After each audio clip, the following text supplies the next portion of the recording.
Panorama group, जो सोचता है वो करता है। नमस्कार, मैं निकेता शर्मा, आप देख रहे हैं न्यूज हाट। बिहार में विधानसभा चुनाव की तैयारियां अब अंतिम चरण में पहुंच रही है। निर्वाचन आयोग ने राज्य सरकार को साफ निर्देश दिया है कि 6 अक्टूबर तक सभी जरूरी प्रशासनिक तैयारियां पूरी कर ली जाएं। इसके बाद ही चुनाव की औपचारिक घोषणा की जाएगी। आपको बता दें कि मुख्य चुनाव आयुक्त आएंगे बिहार में।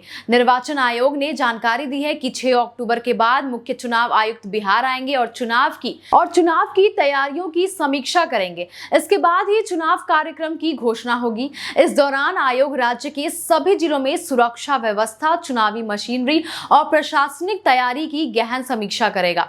निर्वाचन आयोग ने राज्य सरकार को पत्र लिखकर कहा है कि 6 अक्टूबर तक अधिकारियों के ट्रांसफर और पोस्टिंग का काम पूरा कर लिया जाए।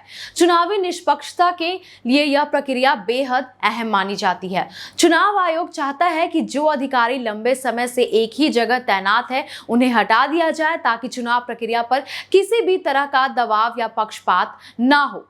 आयोग ने इस संबंध में मुख्य सचिव, पुलिस महानिदेशक, विकास आयुक्त और सभी विभागों के प्रधान सचिवों को पत्र लिखा है। इसमें साफ कहा गया है कि हर विभाग 6 अक्टूबर तक ट्रांसफर पोस्टिंग की प्रक्रिया पूरी कर अपनी रिपोर्ट आयोग को भेजे। आगे आपको यह भी बता दें कि हर चुनाव से पहले आयोग इस बात का ध्यान रखता है कि प्रशासनिक मशीनरी पूरी तरह से निष्पक्ष हो।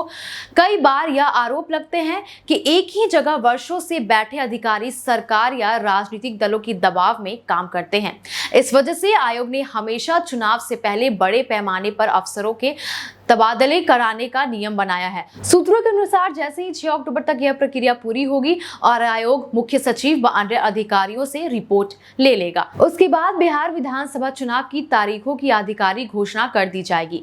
संभावना जताई जा रही है कि अक्टूबर के दूसरे हफ्ते में चुनाव कार्यक्रम सामने आ सकते हैं। चुनाव आयोग की टीम आने वाले दिनों में सुरक्षा इंतजाम, बूथ व्यवस्था, मतदाता सूची और ईवीएम की तैयारी की भी जांच करेगी। इसके साथ ही चुनावी आचार संहिता लागू होने के बाद राज्य सरकार के किसी भी फैसले पर रोक लग जाएगी और प्रशासन सीधे चुनाव आयोग की निगरानी में काम करेगा। कुल मिलाकर बिहार में चुनावी बिगुल बजने ही वाला है। 6 अक्टूबर के बाद ही सब साफ हो जाएगा कि राज्य में चुनाव कब होंगे और किस चरण में मतदान होगा। बस ऐसे ही तमाम खबरों के लिए जुड़े रहें न्यूज हाट के साथ। दीजिएगा इजाजत। धन्यवाद।